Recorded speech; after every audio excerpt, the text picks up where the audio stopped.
ہم بہت سی چیزیں بھول جاتے ہیں. میں ابھی کرتارپور کوریڈور گئی ہوئی تھی اور وہاں میری ملاقات راستے میں رکتی ہوئی گئی تو چوندا کی چوندا کے ایریا میں انڈین ٹینکس میں نے دیکھے. میں نے نہیں پہلے کبھی دیکھے تھے. 1965 کی جنگ میں جو ہم نے پتہ نہیں کتنے انڈین ٹینکس ہم نے انڈکٹ کیے آرمی میں, پاکستانی افواج نے. مطلب ہماری بہادری کی مثالیں ہیں.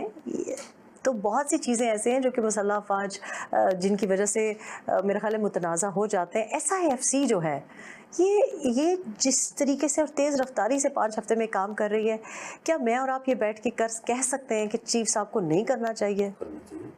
مطلب کیونکہ حالات ایسے تھے کہ اس وقت ہم کہتے ہیں کوئی آ کے کرے. اس وقت آ کے اگر بائیڈن کرے تو بھی ہمیں اعتراض نہ ہو, لیکن اگر اپنا چیف آف آرمی سٹاف کر رہا ہے, کرنا نہیں چاہیے ان کو, لیکن بھائی کوئی کر ہی نہیں رہا. پچھلے 16 مہینے میں کیوں نہیں کیا انہوں نے؟ یہ تو سمپل سی بات تھی.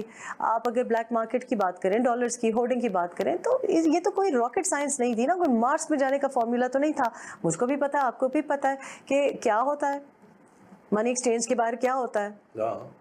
تو کیوں نہیں ہوتا؟ کون سا ISI باہر انہوں نے کھڑی کی ہوئی ہے؟ کون سا کوئی پولیس ڈالے باہر کھڑے ہیں؟ کریک ڈاؤن کیا, ہو گیا. اس کے علاوہ ایک کانفیڈنس بوسٹنگ ہوتی ہے. مارکیٹ مطلب 6 سال کے بعد مارکیٹ 50,000 پوائنٹس کراس کر گئی ہے. 6 سال میں نہیں کیا تو صرف 16 مہینے کی بات نہیں ہے. پچھلے 3.7 بھی اس میں ڈالیں, اس سے پیچھے بھی چلے جائیں. تو اگر کوئی کر رہا ہے اور ایک کاؤنسل بنا کے کر رہا ہے, SIFC صرف چیف آف آرمی سٹاف نہیں کر رہا, اس کاؤنسل میں سارے بیٹھے ہوئے ہیں, جو کہ میرا خیال ہے کہ PMLN کی حکومت, PTI کی حکومت, PDM کی حکومت, PPP کی حکومت کے ساتھ بیٹھنا چاہتے ہوں گے, لیکن ان کی سنی نہیں گی. اور یہ باتیں میں روز, آپ یقین کریں, میں جس بزنس آرگنائزیشن میں جاتی ہوں, جس ٹیکسٹائل انڈسٹری میں جاتی ہوں, جس سیمنٹ مینوفیکچرر کے پاس جاتی ہوں, لیدر انڈسٹری کے پاس جاتی ہوں, بینکس کے اونرز کے پاس جاتی ہوں, سب سر پیٹتے ہیں. پاکستان تحریک انصاف کے چیئرمین نے میری بات نہیں سنی, اسحاق ڈار صاحب نے میری بات نہیں سنی, زرداری صاحب کے ٹائم کا حوالہ دیتے ہیں سندھ میں. مطلب سمپل باتیں وہ کہتے ہیں. تو اگر کوئی آپ کو بینکر کوئی بات بتا رہا ہے, اگر کوئی آپ کو بزنس بتا رہی ہے کہ بھئی 22% انٹرسٹ ریٹ پہ ہم نہیں سٹارٹ اپ کر سکتے, ہم نہیں بزنسز کریٹ کر سکتے, تو اگر آپ نہیں سن رہے تھے تو اس میں چیف آف آرمی سٹاف کا آج قصور ہے. Chief of army staff SIFC میں سب کے ساتھ بیٹھ کے یہ فیصلے کر رہا ہے نا, ایک یونانیمس ڈیسیجن ہی ہے.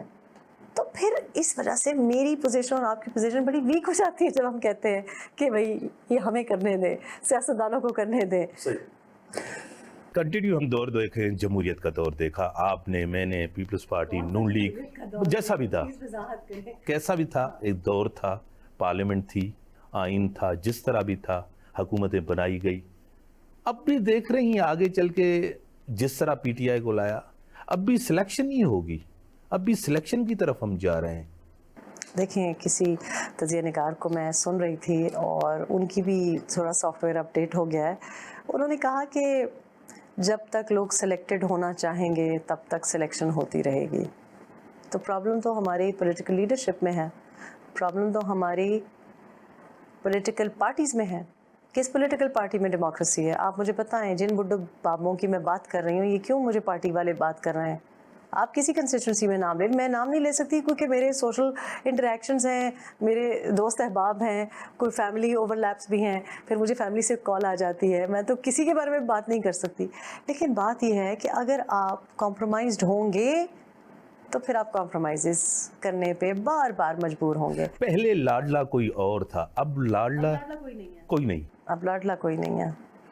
اس لاڈلے نے جو میں نے 5 سال بعد پہلے کہی تھی کہ یہ لاڈلا جو آیا ہے اس کی وجہ سے کوئی لاڈلا نہیں رہے گا اور یہ بھی لاڈلا نہیں رہے گا, لیکن یہ جو کر جائے گا تو اس کے بعد کوئی بھی اسٹرانگ لیڈرشپ نہیں رہے گی. اور یہ میں دعا کر رہی ہوں کہ 2024 میں ہماری سیاسی پارٹیز میں جمہوریت پہلے آ جائے, پہلے آپ اس کو ٹکٹ دینا سیکھیں جو کہ آپ کے حلقے میں بیٹھا ہوا ہے.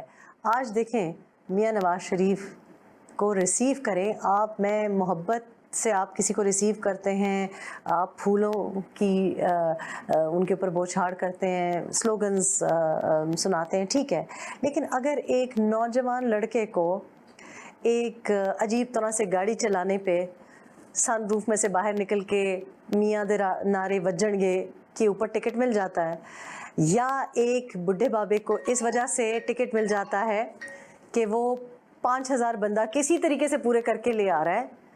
اگر اس طرح سیاست ہوتی رہے گی نا تو پھر یہ ڈیموکریسی نہیں ہے. اگر یہ ہمارا کینڈیڈیٹ سلیکشن کا معیار یہ ہوگا کہ کس کی نمبر پلیٹ آئی ہے اور کس نے زیادہ سلوٹ مارے ہیں، تو پھر یہ ڈیموکریسی نہیں ہے. تو جمہوریت پہلے ٹکٹس میں تو دکھائیں، ہمیں پتہ چلے، سینٹ کی سلیکشن میں تو دکھائیں، اس کے بعد ہم گلا کریں نا آرمی سے. بڑی مہربانی ریحام خان صاحبہ، آپ نے ٹائم دیا. ناظرین اسی کے